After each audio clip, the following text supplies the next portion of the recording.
I'd like to call the Village of Riverside Board of Trustees regular meeting for Thursday, September 15th, 2022 to order. We can all stand for the Pledge of Allegiance. Pledge of allegiance to the flag of the United States of America and to the republic for which it stands, one nation, under God, indivisible, with liberty and justice for all.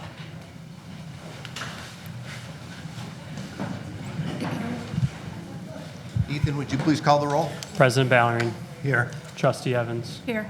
Trustee Gallegos. Here. Trustee Marshazga. Here. Trustee Hannan. Here. Trustee Pollock. Here. Trustee Clarity. Here. Village Manager Francis. Here. Attorney Mars. Here. Also present, Village Clerk Zoll. Okay, Trustee Clarity is away this evening on business, so she will be joining us via Zoom. First on the agenda is the President's report.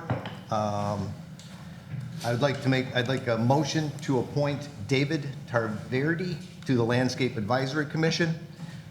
David has sent in an application, and he has met with Ms. Lambros, and the two of them, he went over all the different qualifications and things like that, and Lisa is very excited about having David join the LAC. So if I can have a motion. I will so move. Motion by Trustee Marshazga, I'll second. second. Second by Trustee Gallegos. Ethan? Trustee Evans. Aye. Trustee Gallegos. Aye. Trustee Marshazga. Aye. Trustee Hannan. Aye. Trustee Pollock. Aye. Trustee Clarity. Motion carries. You're that David, right? Yeah. Okay. There's two Davids, so I can't remember. All right. Sure. I'll give you this, and you can just repeat after me, and then you'll you sign on that after we'll go through it. Can you hold your right hand up? Sure.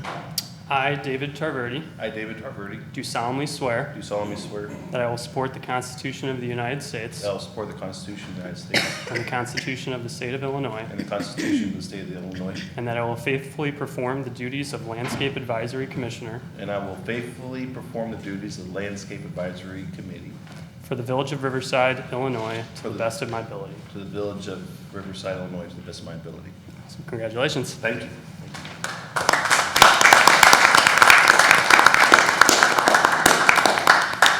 David, we appreciate you coming forth and volunteering for the commission. Appreciate you coming to the commission meeting the other night. So I'm looking forward to your participation. So thank you. So much. Thanks.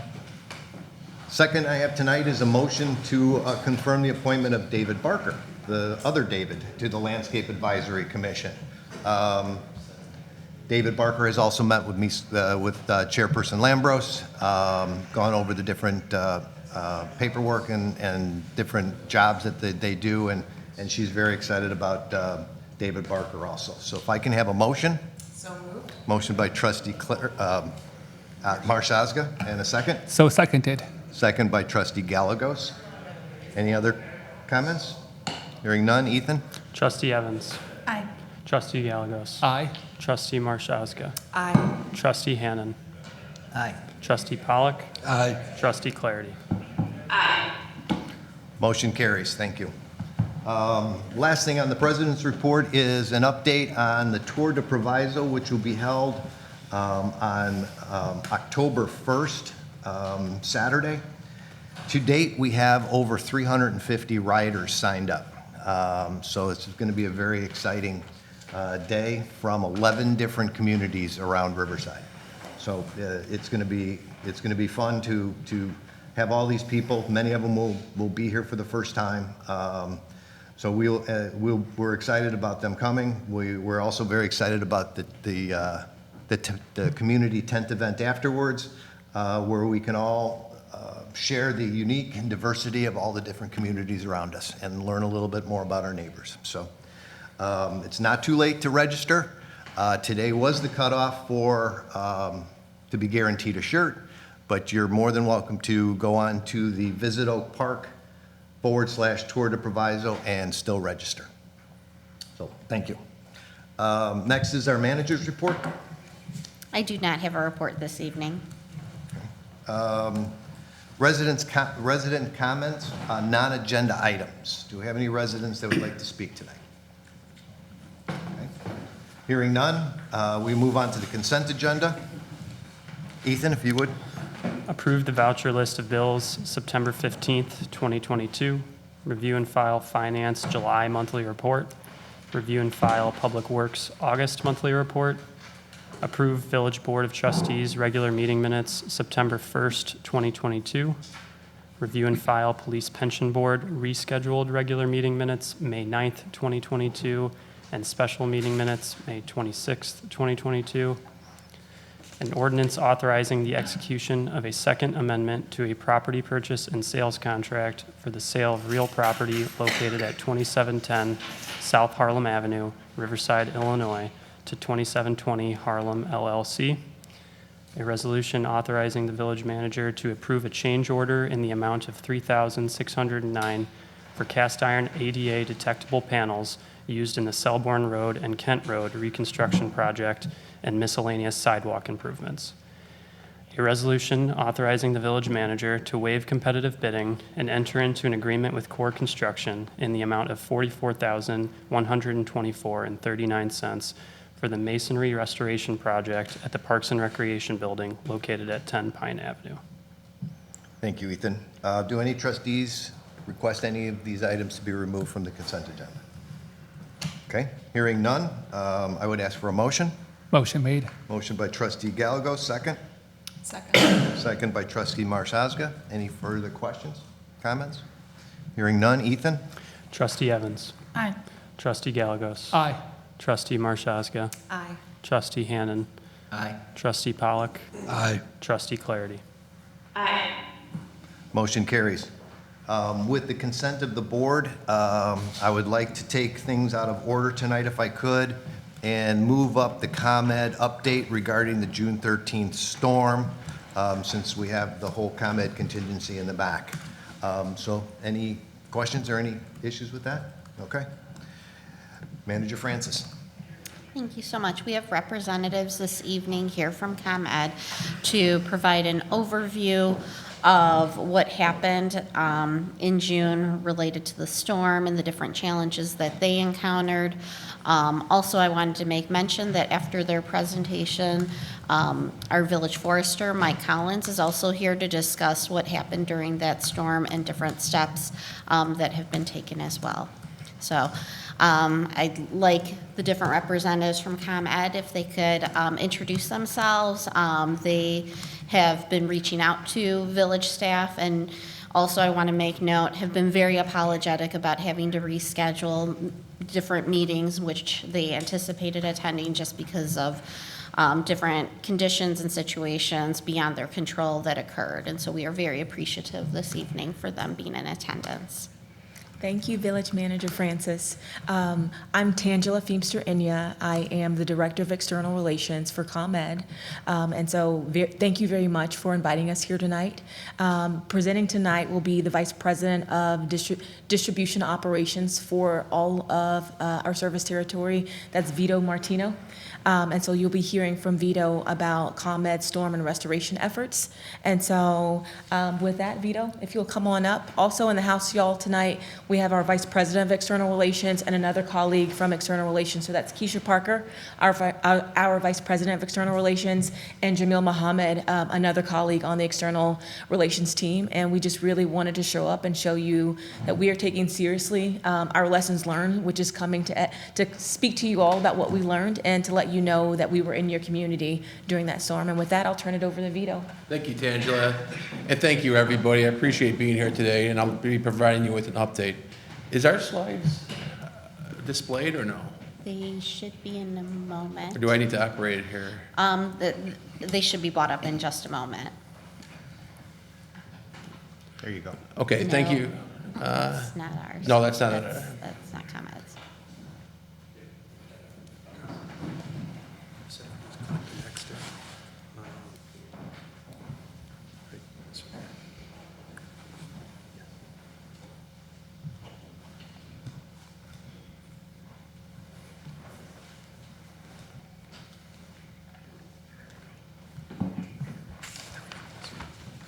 Actually, if you'd like to give my presentation for me, that'd be great.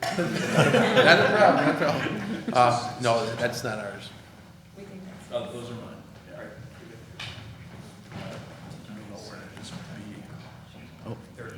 Yep, that's the last page.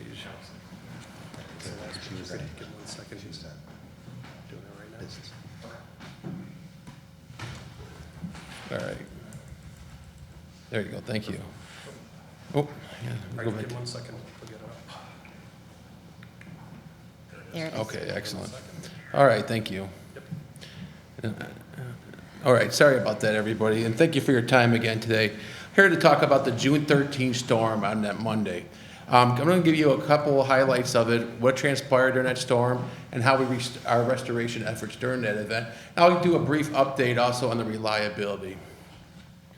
So on June 13, just so everybody knows, approximately about 5:30 p.m., a storm front came through here, and it was pretty intense. It was a supercell. Went from northwest Illinois, from the Schaumburg, Hoffman Estates area, all the way down to Indiana, the northwest corner of Indiana. So it just traveled all the way down. If you look at the picture here, for example, and you can see the green storm.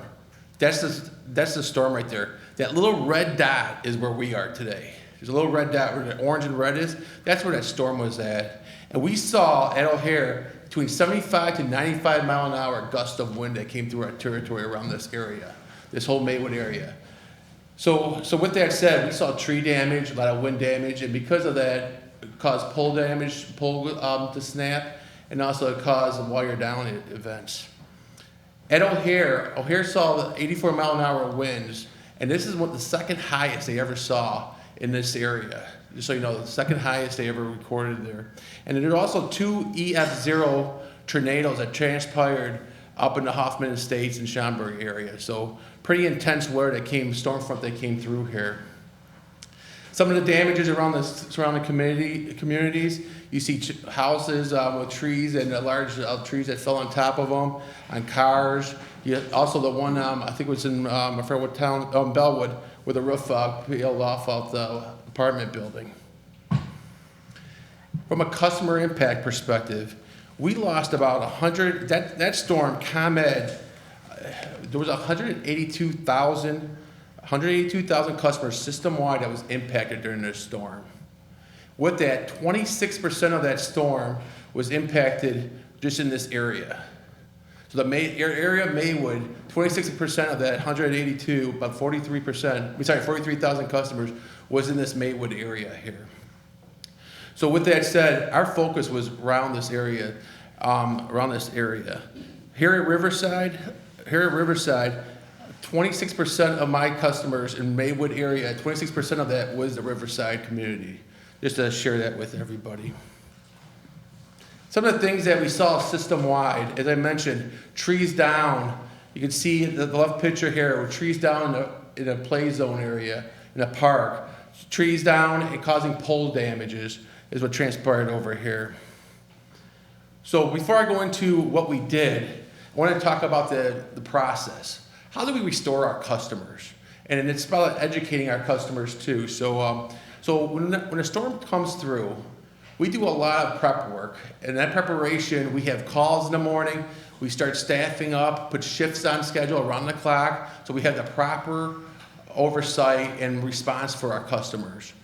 And then when a storm does come through or a big event does transpire, we go after our transmission infrastructure first. I mean, a lot of this happens in parallel, but our focus is transmission, because transmission is like the heartbeat of the system, because without transmission, you can't provide the power to distribution. So we're focusing on transmission to make sure the transmission infrastructure is together. Once that's in place, but keep in mind we're still working stuff in parallel here. Once that in place and intact, we go after our priority customers, like hospitals, fire stations, pumping plants, police stations. So we focus on those areas next in line. Then we start looking at the larger picture of the feeders. So now we're going after the large feeders that start feeding our communities. And we start focusing on that and restore that. And lastly, we're focusing on the residential customers. But like I mentioned, a lot of this is a parallel path. A lot of this is parallel path. We have specialty groups that handle each area, but this is overall like our strategy and how we restore our system. In this event, we got notified about 0500 hours, first thing in the morning, that a storm front was coming in. Later on that day, we heard it's going to be significant. And that was about 9 o'clock in the morning, 8, 9 o'clock in the morning. And we established our command center. Our command center is located in Joliet. We established our command center. With that, we started calling, make sure we have staffing around the clock, enhance our staffing at vegetation, enhance our staffing with contractor support. And with that said, based on the color code, that we go based on color codes to understand the storm fronts coming in, and the color code changed to a more severe color code. So we start reaching out to our affiliates outside of our service territory, like Ameren, for example, or Tennessee or Ohio. So we had brought mutual assistance in, so we were prepared to support this. Approximately during this event, we had 4,300 employees and contractors working here throughout our territory to restore this. With that said, we had multiple vegetation crews, we had patrollers. Our patrollers are the people that go out in the field and do a field assessment. We also had wire watchers. Wire watchers are the individuals that watch the wires down. I do want to thank first of all, I personally want to thank your first responders. The partnership that you all provide here at Riverside is tremendous. Appreciate helping us watch the wires, appreciate to keep the customers safe. Thank you. And then with that, we pre-staged material. We did a lot during the storm because we knew the color code change. So we started staging material and had base camps. And what I mean by base camp, we have set locations that we brought material to and where we had our mutual assistance crews report to. So they were ready to go to help respond and help restore. Overall storm, kind of give you a flavor of the overall storm. 95% of the customers, and keep in mind, I'm talking about the 182,000 customers overall throughout the system, were restored within 24 hours. Okay, and then with that, within 48 hours, about 99%. So you have an idea of overall.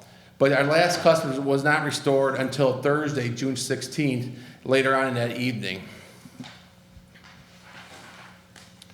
Here at Riverside, I'll give you a little timeline of what transpired. Here at Riverside, there were 62 significant outages that we saw, which impacted 3,100, I'm gonna just round it off, 3,100 customers, 3,150 to be exact, here at Riverside.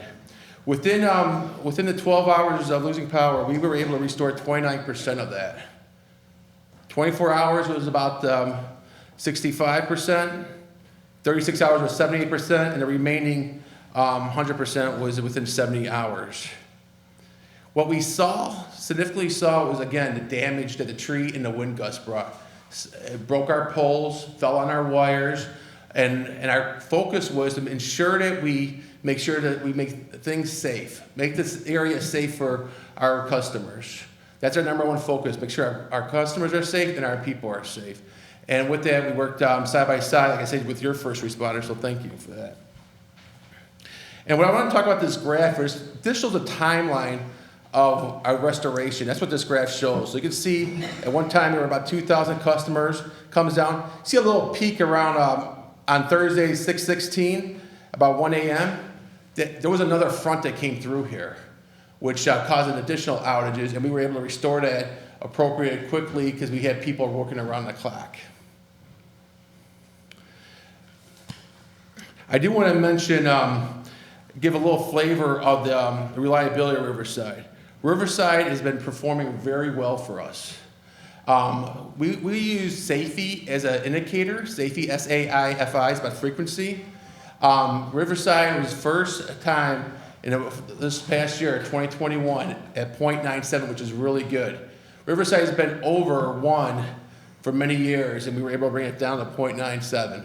So that's a really good safety. Some of the things we did to ensure that we improved the reliability, we put some spacer cable in. Spacer cable is a cable that you see in the bottom picture. That bottom picture is like a condensed coating type of cable, and it helps us to keep it away from the trees here and there. So it helps us mitigate some of that vegetation and help us control that so we could have reliable power versus the 3 conductors. But it all depends on the vegetation and then vegetation in that area and the risk scoring that we do.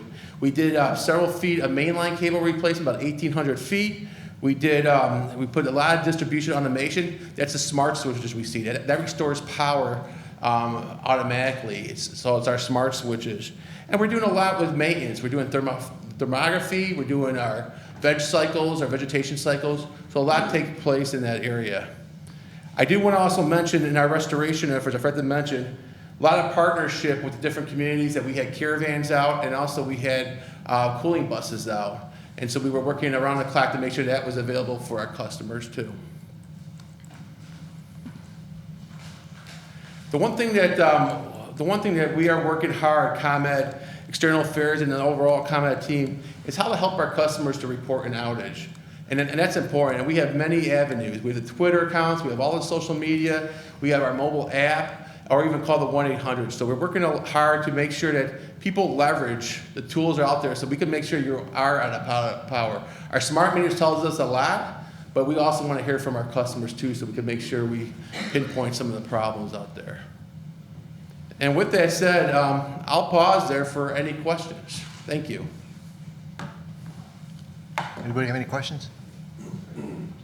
I just have the Katrina, who's our government liaison. She was out to dinner that night with her granddaughter having her birthday party, and when the storm came through Bellwood, Mayor Harvey called her. She left the dinner to be on the ground. So she's just not a government liaison. She was on the ground with your crews. So we appreciate that. She had reached out to our first responders. She's reached out to me. So we really appreciate the work that Katrina does for ComEd and Riverside. So No, I thank you very appreciate much. that. Thank you. And I got to share this too. We, myself, and the whole team here, Jamel, Keisha, and Tangela, we were out and about also. And thank God for Katrina, to be honest with you. She said we need to get out here, and I appreciate her support, her leadership on that. So thank you, and we'll provide that feedback to her too. So thank you. Thank you. Yes. So you said that there's an indicator, and you said usually we're at 1, and this time we're at 0.97? No, Could you explain it? so there's an indicator called SAIFI, SAIFI. It's the number of times an outage transpires. Riverside in 2012 was almost at 2. Okay, almost at 2, just rounding it up. And this year, 2022, we've been doing a lot of work to bring that indicator down to improve the reliability here at Riverside, and we were down at 0.97 in 2022. So the reliability is really well and has been improved significantly. Great, thank you. And just, real quick with that number, with the project that's going to be taking place in the next couple of weeks, we're looking to bring that number drastically down further because a lot of our problems are right across the river behind Village Hall here in the Riverside lawn area due to the size of the trees. I'm surprised on the 13th, none of the power lines back there came down because of the trees, but the storm just missed that area. The one thing I will add, and that night when the storm came through, I met with President Ballerine in front of his house, and he asked how long it's going to be, and I said probably weeks after surveying the damage. These power lines weren't brought down by the winds. They were brought down by our trees. And the problem is, once one tree came down and grabbed a mid-span, it brought down all the other poles around it. The last place to get service was up on Delaplane between Des Plaines and Northwood. There were several large trees that came down. I think they replaced 6 poles. Yes, And that's repaired several damaged poles. That stuff takes weeks to do. They had it done in 72 hours, which was, I can't even tell you how many crews you guys had out there working because I was watching the progress of that area because that was such a big outage for us. And they were out there nonstop working, keeping us advised. I was actually driving, this time I didn't take Vito with me, but usually I put him in my car and we actually go out there and survey everything, and he comes up with a plan of how to get it restored as quick as possible. But we did it with other ComEd employees this time who really worked hard. Number one, to make it safe, where if there were live power lines down on the ground, they would take care of that right away. Those were priorities. And then going back in there and cleaning up and fixing everything, which took a little bit more time. So they did as far as I'm concerned, I know 72 hours seems like a long time, but for the amount of work they had to do, they did a great job getting us restored here in Riverside. Thank you, Chief Buckley. Thank you. We appreciate it. People take electricity for granted. It's a switch, and everyone walks into their house and turns a switch. They don't know how complex the systems are. I have a new neighbor that moved here from New Orleans, and she was surprised. I mean, she had power in 48 hours, and she said, if I was back home, I don't know when I would get power. No less have my garbage picked up. So yeah, we take electricity for granted, so we do appreciate everything you guys do. Well, thank you, I appreciate it, so thank you, everybody. Any other questions? Okay, well, thank you for your time, Thank you. everybody. Thank you, Riverside. Appreciate Thank you coming in. Thank you guys very much. Okay, we'll move back in order, and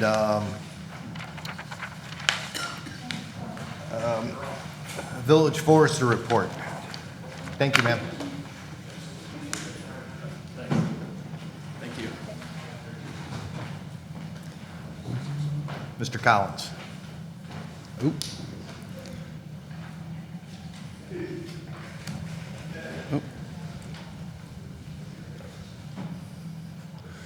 Good evening, President Ballerine, Village Trustees, and Village Manager Francis. I appreciate the opportunity to provide a summary regarding that June 13th storm. I think, ComEd really gave a lot of the stats on it, which I think really hits home, 90, 95 mile per hour winds. That's incredibly significant when it comes to our tree population, incredibly damaging, as we all saw.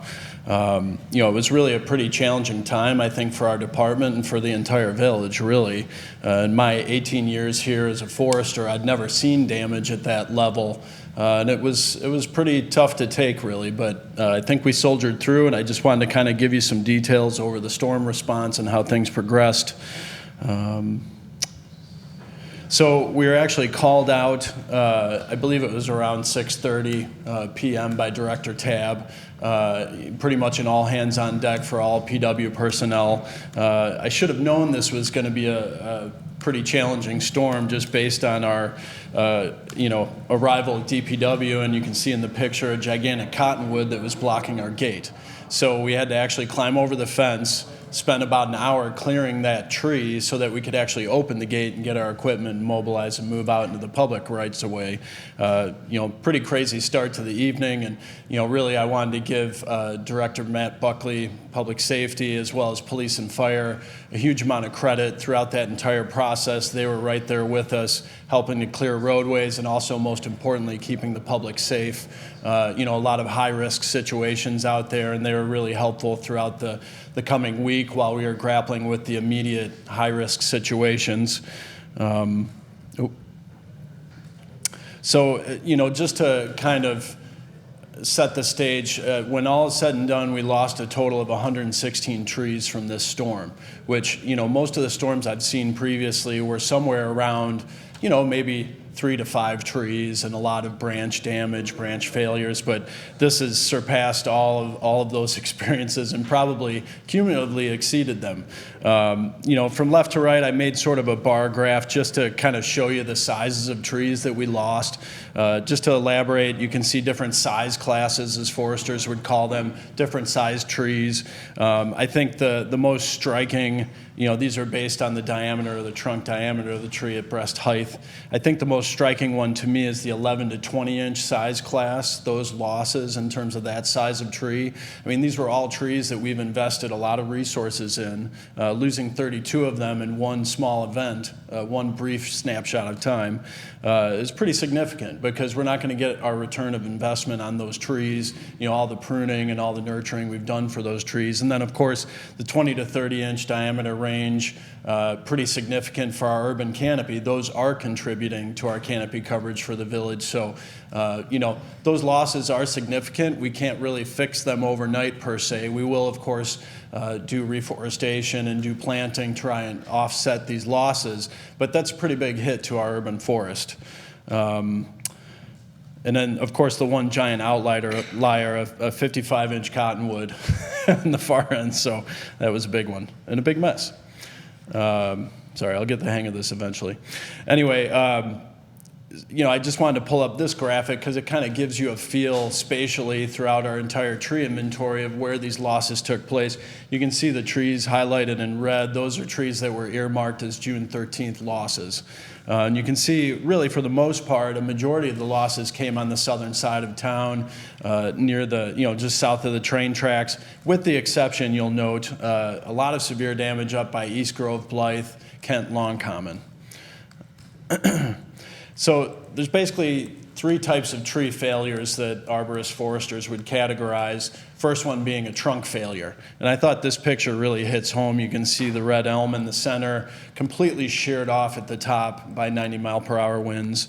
And then, of course, its neighbor to the right or to the north. This is at 322 Addison and Delaplane, right at the cutoff of the triangle, which was kind of fortunate because it wasn't out in the middle of a roadway. But nonetheless, extensive damage. These trees just really didn't stand a chance against that kind of force.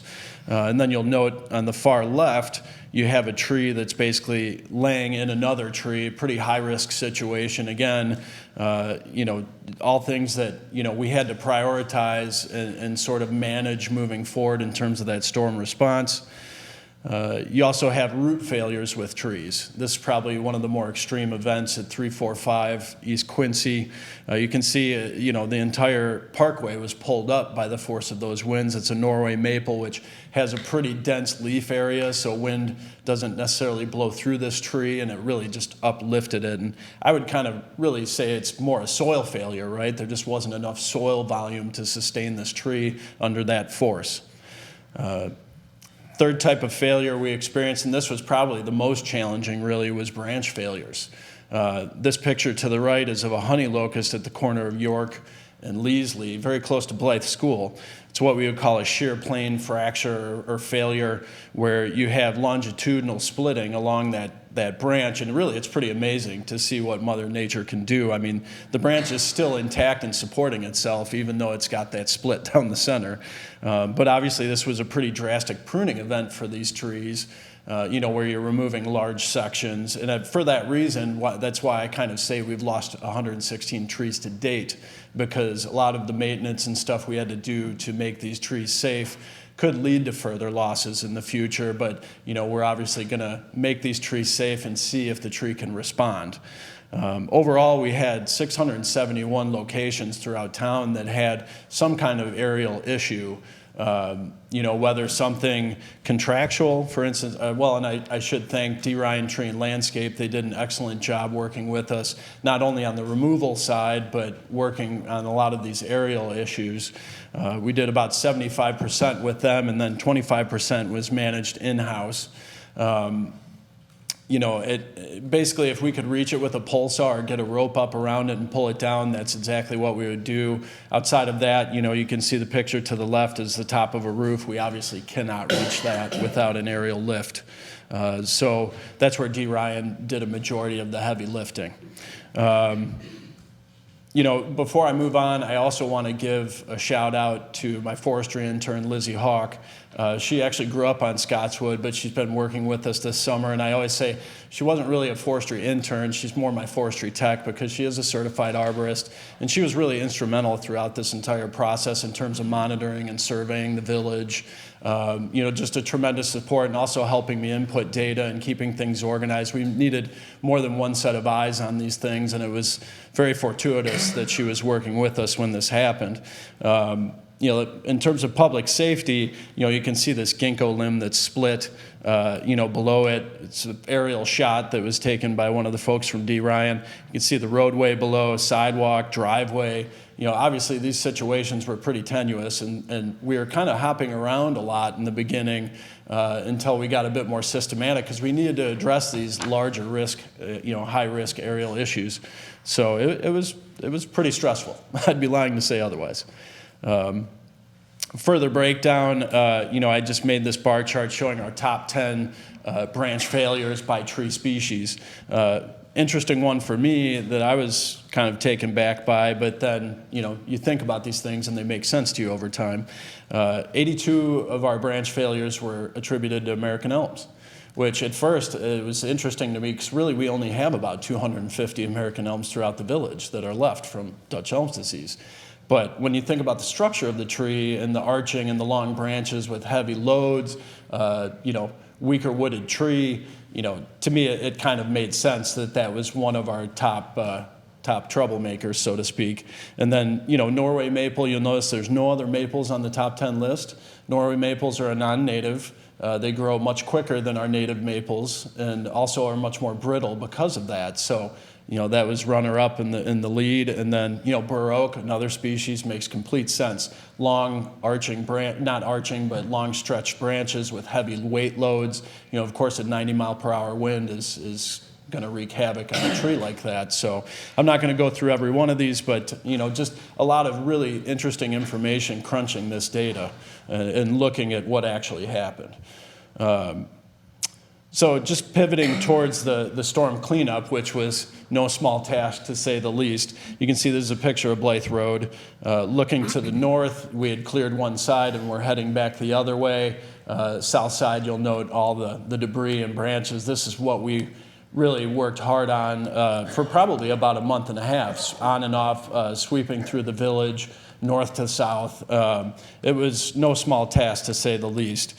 I would point out, too, as a courtesy, we decided pretty early on that we would chip both public and private property trees.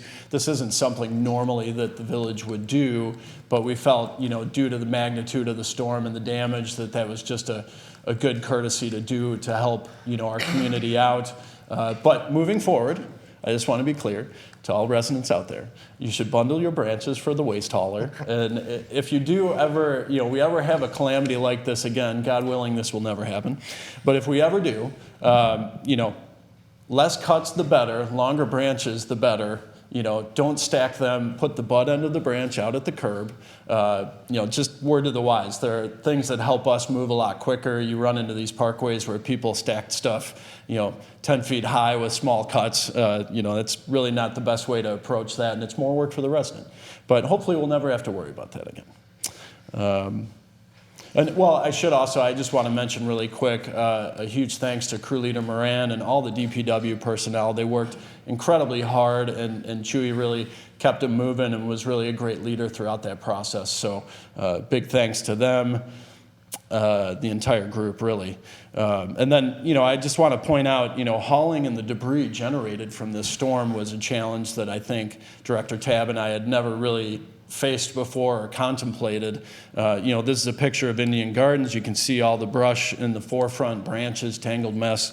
And then off in the distance, in the far end, you can also see large logs stacked. This was from a lot of the removals and cleanup operations. There was a point actually with Olmsted and Gage Road where we had to have D. Ryan Tree and Landscape go down the road, pull all the brush off, put it in the street, and push it to the end and load it out because the branches were stacked so high and so tangled, it just was not efficient to chip it. So huge thanks to Director Melchiotti, Parks and Rec. They let us use Indian Gardens parking lot as sort of a temporary storage. To no small inconvenience, this was Little League season, so a huge thanks to Ron for helping us out with that because that was incredibly challenging, really. What are we going to do with all of this?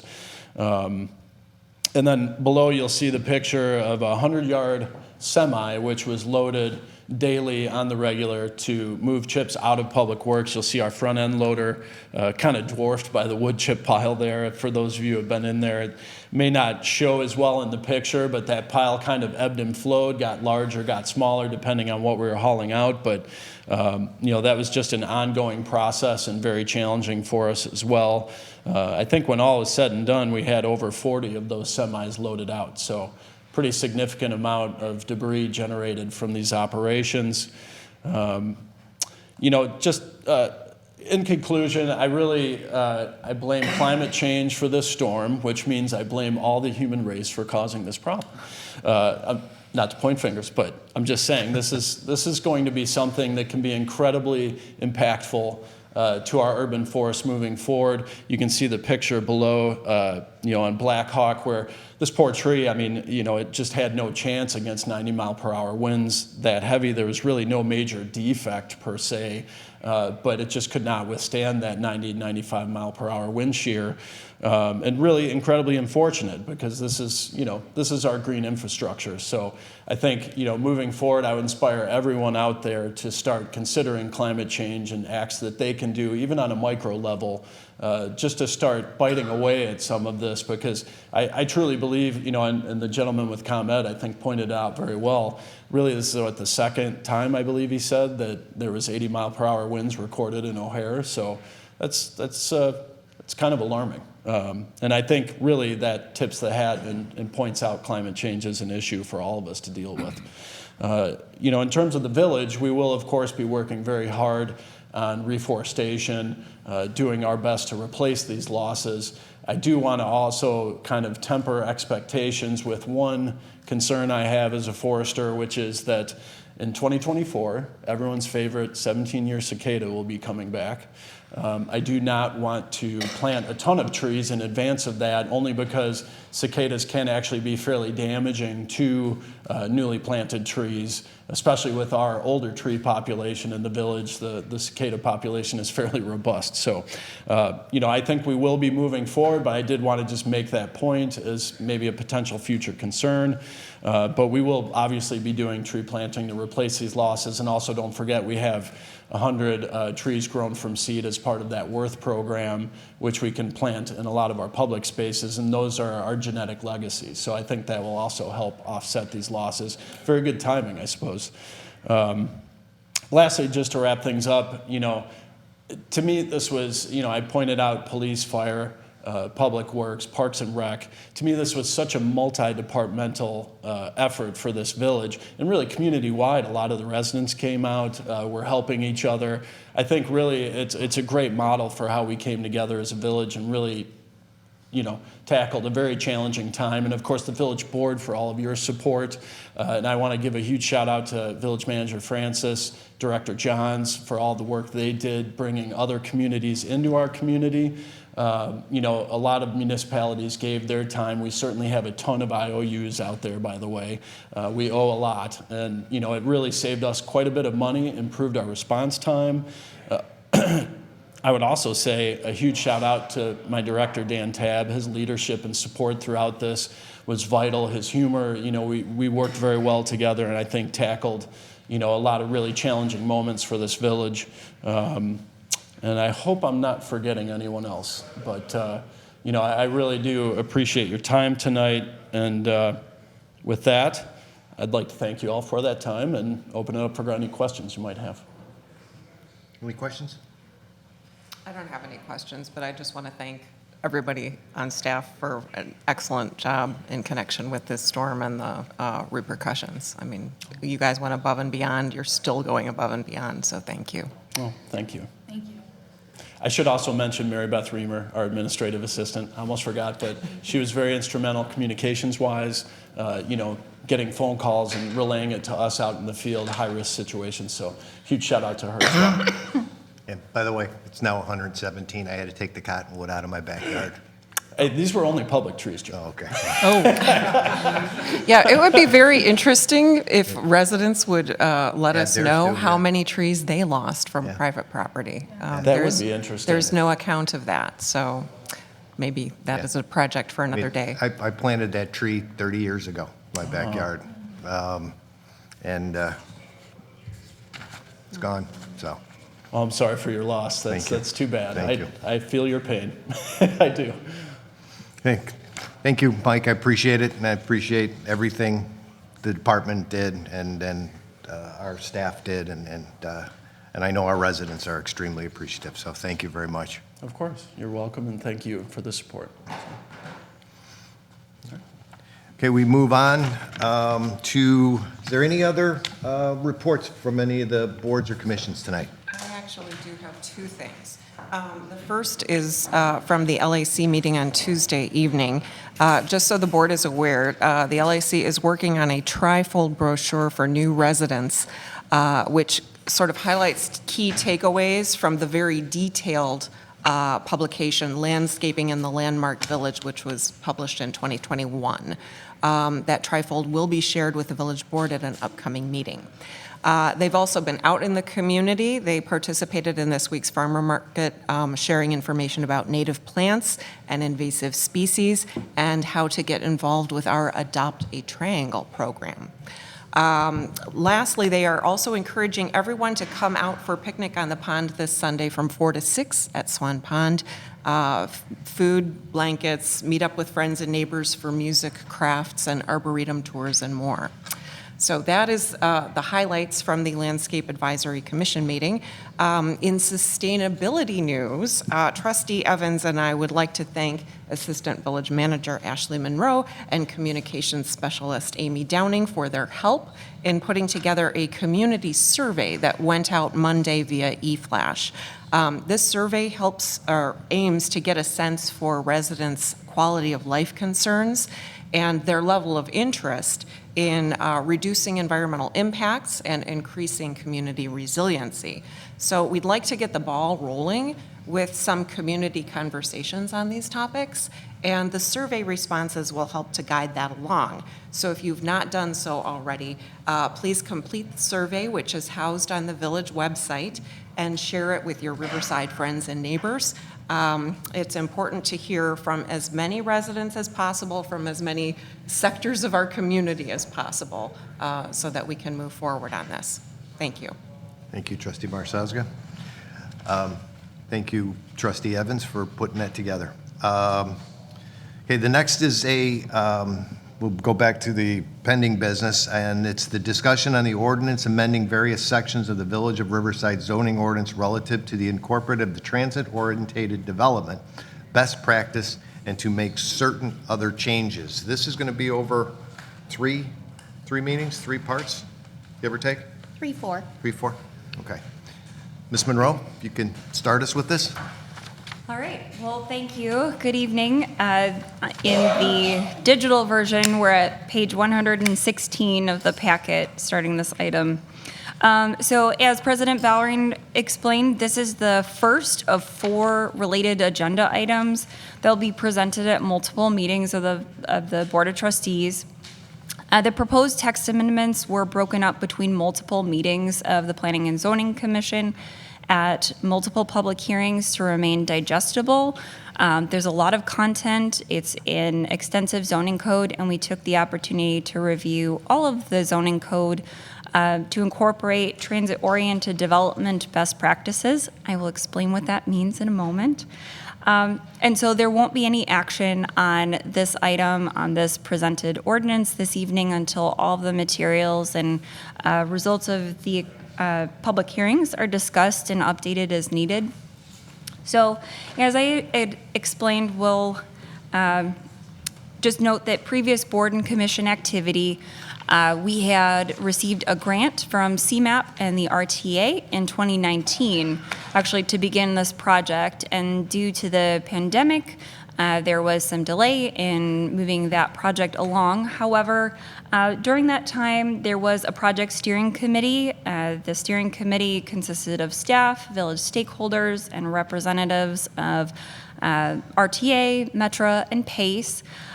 There were multiple consultants selected by RTA to support this effort in reviewing our code and providing content for the steering committee to review. And those are Savoy Consulting Group, which did the sign code ordinance changes, and Egret and Ox Planning.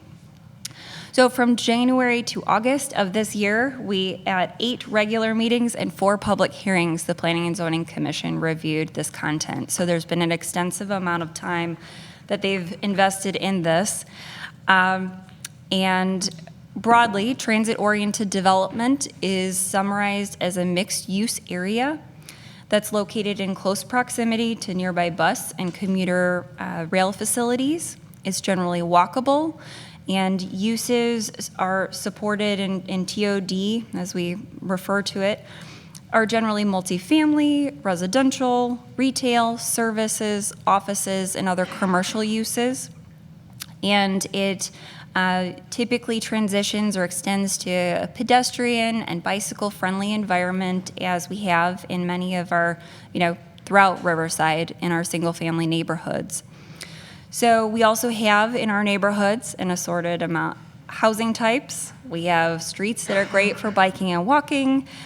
We have a train stop in the Central Business District. And there's a stretch along Harlem Avenue that along Riverside's eastern border that is slated for the PACE Bus Rapid Transit Pulse Route. So it's a enhancement of transit for both Riverside residents and our surrounding communities. The text amendments proposed and reviewed are in alignment with these existing features, and it opens the door for potential reinvestment and redevelopment throughout Riverside, but doing so in an appropriate way that accommodates, Riverside's characteristics and unique aspects. So the proposed changes were predominantly reviewed at the March 23rd meeting of Planning and Zoning Commission, and then also heard and reviewed at the April 27th public hearing. At that public hearing, the Planning and Zoning Commissioners, led by Chairperson Mateo, voted 6-0 to recommend the ordinance items that I'll just list for you so everyone's aware of what we're proposing. The text changes are to incorporate in our text throughout the zoning code, but specifically in the purpose and intent is supporting bicyclists, pedestrians, and transit riders. There are changes for making the zoning administrator, taking that from the community development director and assigning that to the assistant village manager. We're also incorporating gender neutral pronouns throughout the zoning code, which have not been the case in the past.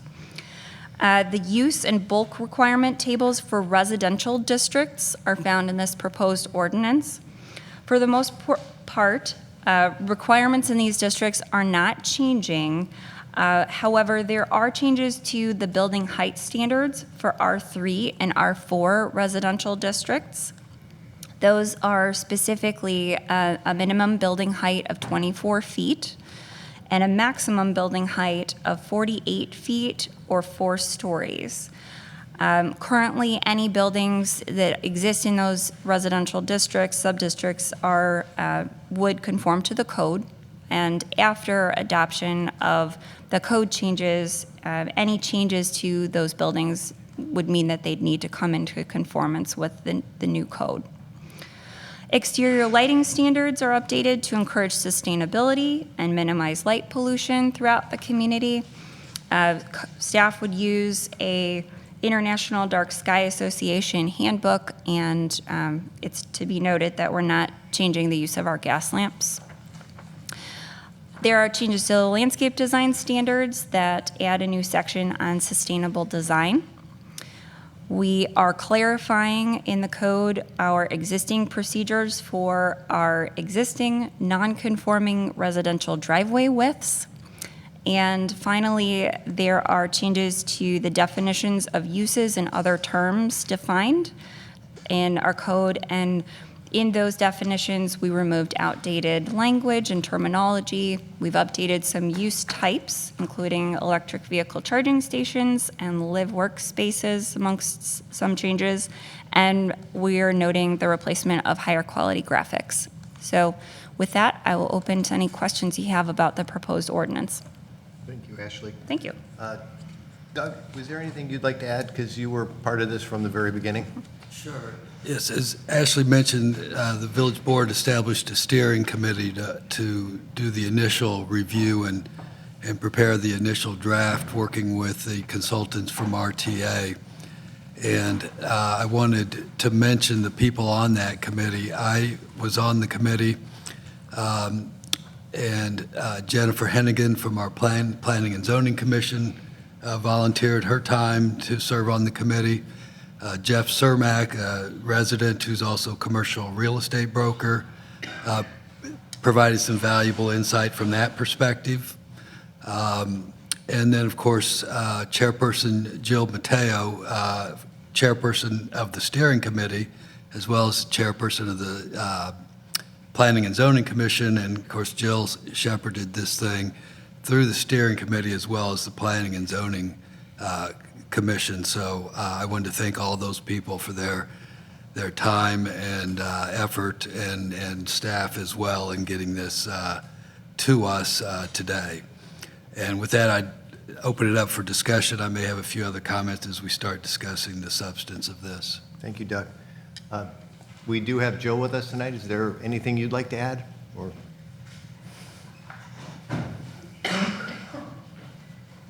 I was going to wait until you voted on these proposed changes, but I just want to give a huge thank you to Ashley. She came into the project halfway through, was thrown into it, had a lot to catch up on regarding this project and all the other projects she was working on, and she's been amazing and just has done such a wonderful job working through this. So thank you, Ashley.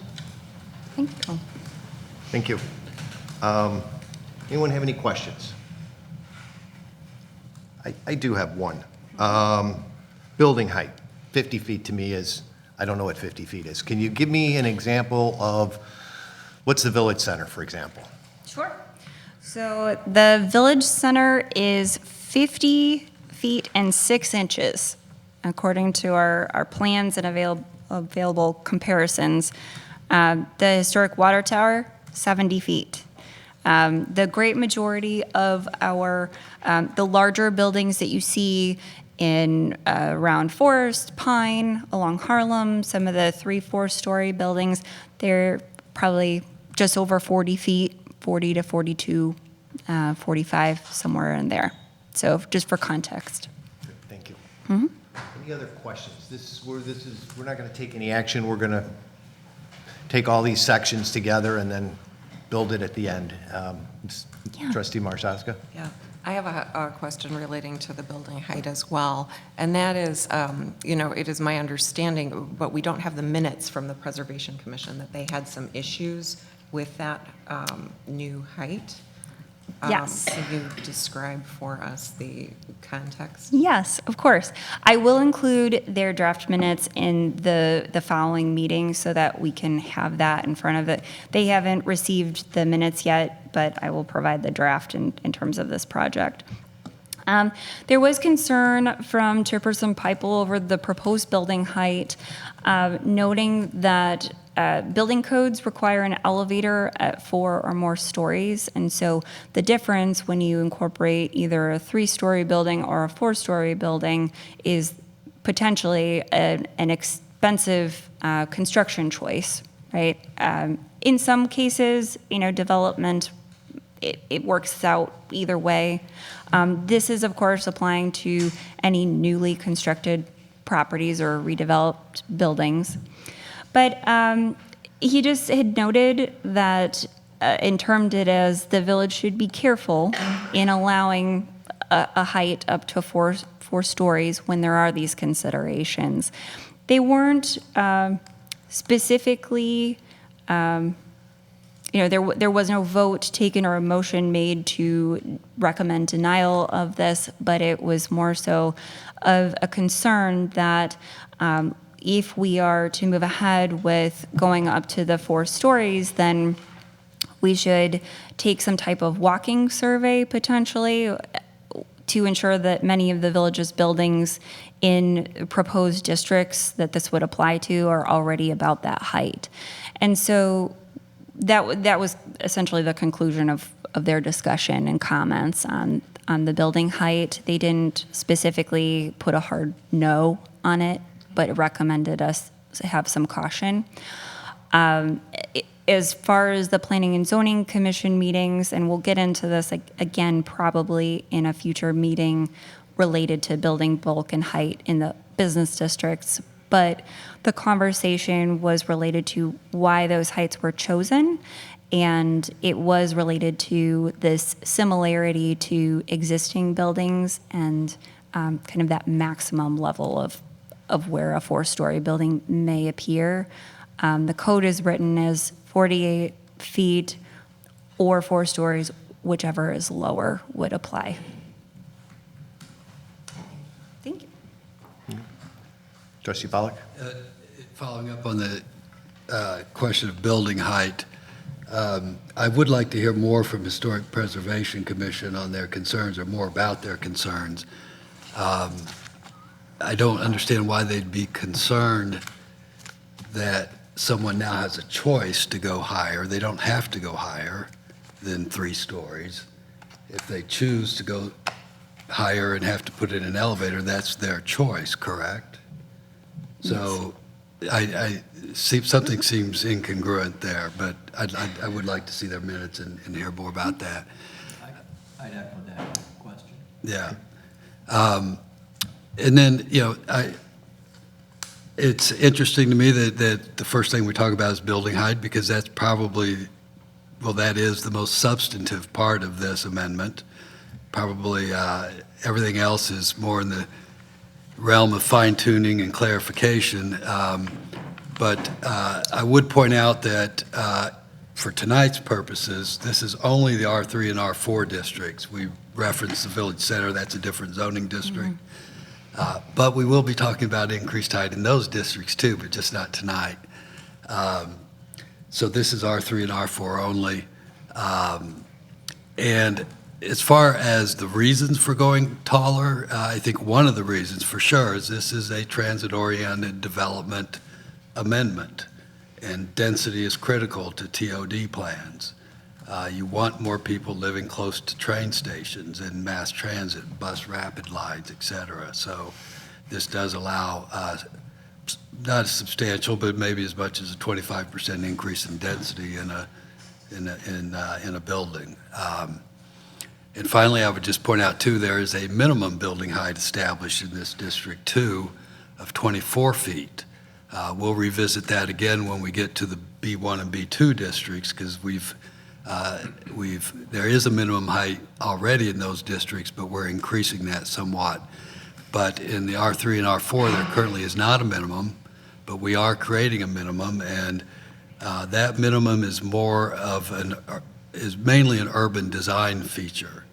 Having a certain height to have a proper urban design, urban streetscape, a suburban streetscape of a commercial or TOD district like this, you have to have a certain height. Otherwise, you lose the effect of the streetscape and what you're trying to achieve with a kind of a new traditional type development. So that's important to note too. But those are my comments on the building height.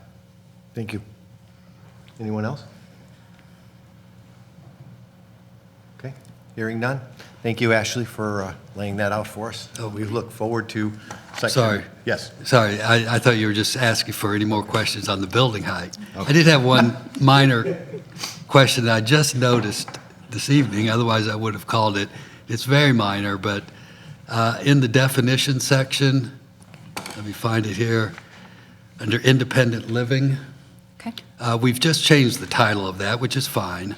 But then as I'm reading this, I see it says that independent living currently, and is proposed to remain this way, is defined as dwellings that are limited to occupancy by persons who are 55 years of age or older, or if two persons occupy a unit, at least one shall be 55 years or older. That begs the question, what if three people occupy the unit? Does one of them have to be 55 or two of them? So that's something, we don't have to answer that tonight unless you have an answer. I was only going to ask the question if it were to be changed to if two or more persons occupy such a unit, if that type of revision would be acceptable to the board, if that was the direction you wanted to go. I'd like to hear from trustees. I know I dealt with this issue in another village not too long ago, and there was concerns from the school districts about independent living, what is normally called age-restricted housing. That if you say two or more, one has to be 55. You could have two or more school-aged children living in the unit. And so typically, I think with age-restricted, it's worded a little bit different. I'd be glad to work with staff and come up with some language. I'm not trying to change anything here. I think the intent is that the units independent living would be primarily occupied by people who are over 55. But I'd be glad to work with staff and clarify that. Maybe just one item to be mindful of is those that are in those senior apartments. If one is over the age, one may be younger, right. But if they have maybe an adult child with special needs. And so just to be kind of cognizant of maybe that piece too. Not that not that we've experienced it here, but just something to be aware of. I think Ashley has something. I was just going to note that part of the discussion during the public hearings and other conversation from Planning and Zoning Commission was related to some of the questions about uses and assisted living facilities versus independent living facilities versus nursing care. And so their request was that we revisit that, either those definitions and or the uses, and determining whether that should be called out separately from these particular zoning changes. So that is planned by the Planning and Zoning Commission, and I think this is a good time to identify whether there's changes to the definition itself. That works. Thank you. Anything else? Thank you. Thanks, you. Ashley, for the work. Thanks to the Planning and Zoning Commission and the Steering Commission for all the work they did in putting this together. And we look forward to the balance of this document. We have no new business tonight, so we will move on to trustee reports and communications. Do we have any trustee reports or communications tonight? Yes, Mr. Gallegos. You can go first. I always have something. I just have a reminder that Person of the Year tickets are available until Saturday. The event itself is next Thursday on the 22nd, honoring Connie Guardi. Cocktail hour is compliments of her and her husband, Tom. Cocktail attire would be appropriate at the golf club. Cocktails are at 6, dinner is at 7 o'clock. And then the last kayak rentals of the season will be on the 25th of September. So tickets are available on the Parks and Recreation page. So that's all I have for today. Thank you, Trustee Gallegos. Trustee Marsaska? Okay, I'll go next. As I mentioned, the picnic in the pond is this Sunday from 4 to 6. Also happening this Sunday, though, the Riverside Art Center Free Art Gallery has an opening reception that runs from 3 to 7 for this absolutely stunning photography exhibit. So you can either go before Picnic in the Pond or after Picnic in the Pond, or if you're not picnicking, you can just hit the reception. It really looks beautiful. The other item is that I have learned that Hop Stop tickets have exceeded 500 already. So if you're planning on going on September 24th, you need to go. You need to get those tickets at riversidehopstop.com. It's a special website that's been set up with all kinds of beautiful photographs and a link to the ticket purchases. There will be music, there will be, beer, there will be cider, there will be non-alcoholic drinks, there will be bubbles for the kids and food trucks, and, it's a zero waste event. Highly, highly recommend. We're so excited to have it back after its 2-year hiatus. And lastly, but not least, after the kayaks on the 25th, we have a floss walking tour from 2 to 4 that leaves from the Riverside train station that Sunday. So you can get your tickets at olmstedsociety.org. Thank you. That's it. Trustee Evans? I wanted to let everyone know that the Riverside Friends of the Library Harvest Bingo tickets went on sale today.